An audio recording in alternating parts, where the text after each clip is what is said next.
que no permiten hacer una interpretación adecuada. Entonces uno se queda perplejo dentro de esa confusión y como mi labor hoy no es de hacer las cosas complejas, pero de darles algo simple que ustedes puedan decir, hoy entendí que el polifosfato hace esto.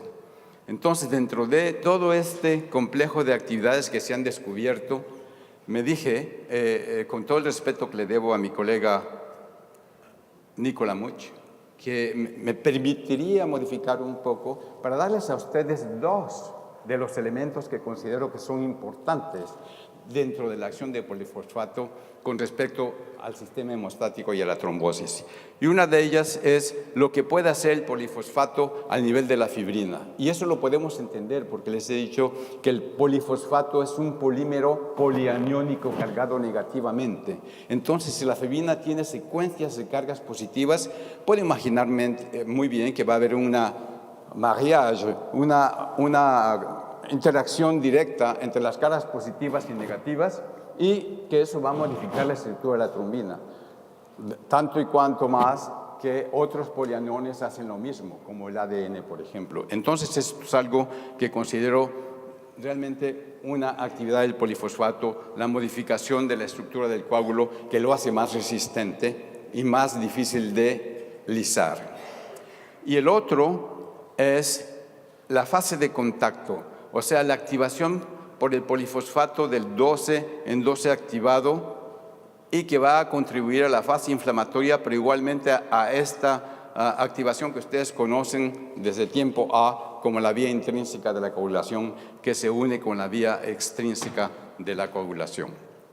Y esto es interesante porque no se trata simplemente del polifosfato, pero se trata de complejos de polifosfato cálcico. Les dije que el polifosfato es un querator de calcio y entonces son los complejos de polifosfato cálcico los que se van a agregar y finalmente van a formar lo que llamamos una nanopartícula de polifosfatos y esto es una teoría muy interesante que fue publicada hace muy poco tiempo y en el cual se sugiere que estas nanopartículas de polifosfato que se formarían en la superficie de la plaqueta van a ser responsables de la transformación del factor 12 en factor 12 activado y la secuencia que sigue.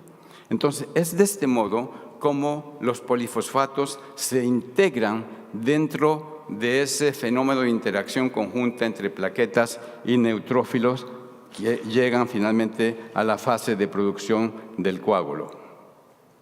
Esto es en relación a polifosfatos.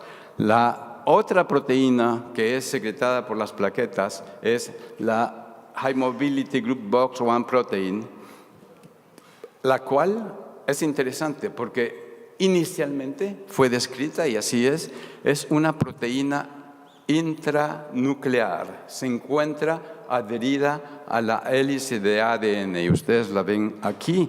Lo que están viendo aquí, estas esferas verdes, son las histonas alrededor de las cuales está enrollado el ADN y la molécula de HMGB1 se encuentra adherida a esta hélice y a las histonas y es una molécula que se encuentra en todas las células, es nuclear, es ubicuita y participa en la estructura de la cromatina y en la regulación de la transcripción del código genético. Esta es la misión que tiene dentro del núcleo.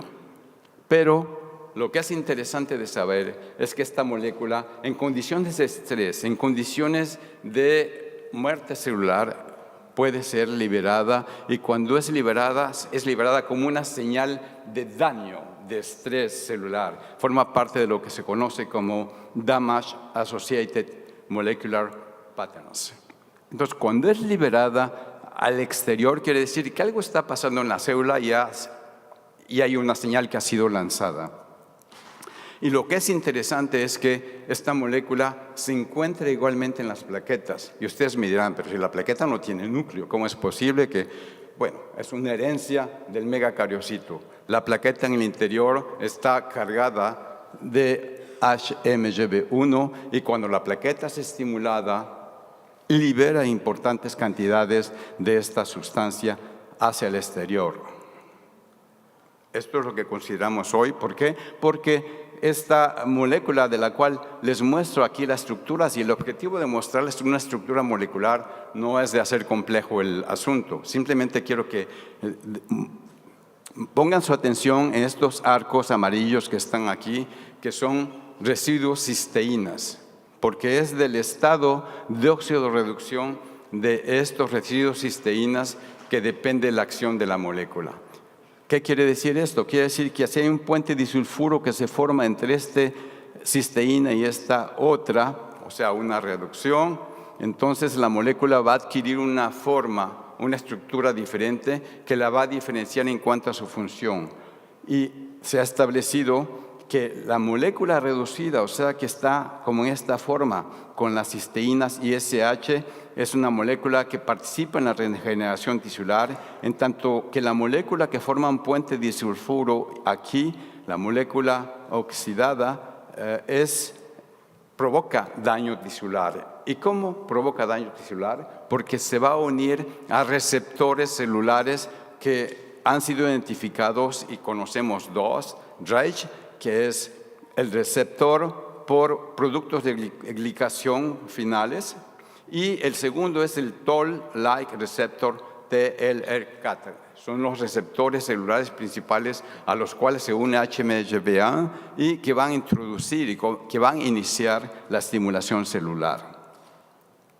Por ejemplo, cuando las plaquetas liberan su HMGB1, van a unirse al receptor TLR4 de la misma plaqueta, y eso va a inducir una serie de fenómenos de inducción de la señal que van finalmente a resultar en la activación, la adhesión y la agregación plaquetaria y la formación de un trombo. Ven ustedes que tenemos un estímulo positivo, liberación de HMGB1 por la plaqueta, unión del HMGB1 a los receptores TLR4 de la plaqueta y estimulación de la plaqueta para formar el trombo. Lo interesante es que este HMGB1 liberado por las plaquetas va a estimular también el receptor RAGE de ¿quién? De los monocitos. Entonces va a haber liberación de factor tisular y entonces tenemos ya los elementos que nos van a permitir la activación del proceso de coagulación y la formación de un trombo. Pero esta plaqueta liberada libera muchas otras sustancias hacia el exterior y dentro de ellas se ha identificado el factor plaquetario 4 Irrantes, que es una quimoquina, y cuya función es la de atraer los neutrófilos hacia el sitio del proceso inflamatorio, y entonces ahora tenemos plaquetas, tenemos neutrófilos en el sitio, y esos neutrófilos podrán ser igualmente estimulados por HMGB1 a través de los receptores celulares que estos poseen, o en presencia de un proceso séptico en colaboración avec el LPS. Entonces, esta estimulación de neutrófilos va a culminar con la formación de NETs, Neutrophil Extracellular Traps, que se encuentran ahora incluidos dentro del trombo y que hacen más compleja la estructura del trombo. Entonces, dentro de esto mismo, desde luego ya lo mencioné antes, se encuentra la participación tanto de las microvesículas como del polifosfato que interviene en la fase de activación del factor 12. En resumen, ¿qué es lo que pasa? La plaqueta libera HMGB1, libera sustancias que atraen a los neutrófilos. Esos neutrófilos serán activados por la HMGB1 a través de estos receptores. Hay activación de estos neutrófilos y finalmente liberación de NETs y formación de un trombo complejo. Esto ya ha sido mostrado en el hombre, en el humano, tanto en infarto agudo del miocardio, puesto que los coágulos que se encuentran en las coronarias se han estudiado y se ha identificado HMGB1 en esos trombos, e igualmente en sepsis, coágulos extraídos de sepsis contienen estos elementos que indican la participación de HMB1. Entonces, desde el punto de vista de la actividad de HMB1 en sepsis, esto es muy importante porque la molécula es liberada, yo diría, tardíamente, es decir, unas 24 horas después de que se inicia el proceso y está íntimamente involucrada en lo que es la disfunción multiorgánica. Y esto es de gran importancia porque se están, sobre esta base, utilizando sustancias que pueden contrarrestar el efecto de HMGB1, como son la tromomodulina, que ya ha sido utilizada en sepsis. Se está investigando igualmente la posibilidad de utilizar anticuerpos monoclonales que bloqueen esta molécula. Y lo que es más interesante actualmente, se está investigando la producción de inhibidores que sean específicos de la forma reducida, que es la forma más patogénica.